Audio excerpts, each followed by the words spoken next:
乡亲啊，继续来看这个国防部日前来公告，讲要修正到全民防卫动员法，结果引发到在野党的质疑，认为暂时咧立管媒体是限制着言论的自由，甚至认为这新的法条有意图要互16岁以上的学生上战场做武器。参民进党的立委嘛气噗噗，讲这个公告伤过凶狂咯，因事先拢不知情。行政院长陈建仁赶紧出面来表态，讲绝对无要互学生上战场，嘛无要互学生来做武器，嘛无新闻限制的问题。陈建仁是爱国防部谨慎来研究，参采到各方的意见。院长，那个朱立伦说全都法是显示言论自由，你怎么看？行政院长陈建仁昨暝宴请民进党的立委，听讲这个参会有真侪批评声音。最近国防部话要修全动法，引起真大风波。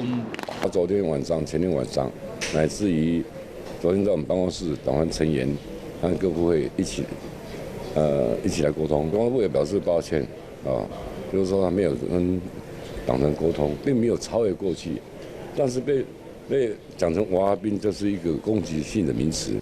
连执政党的立委拢有意见，认讲国防部向公告，互因措手不及。新版的全动法内面，暂时立管媒体引起限制言论自由的议论，甚至有家长烦恼讲，教育部注册16岁以上的学生，敢是要有这个囡仔上战场，制造武器的意图，引发了外界质疑，让青年上战场让青年等于是过度的授权国防部，也是民进党在这一次修法当中最大的错误。在这个检讨的过程当中，绝对没有要学生上战场，也没有要学生做武器，而且也没有新闻的潜质的问题。国防部还有各部会呢，对于各界的建议呢，要好好的收集，而且好好的分析研议。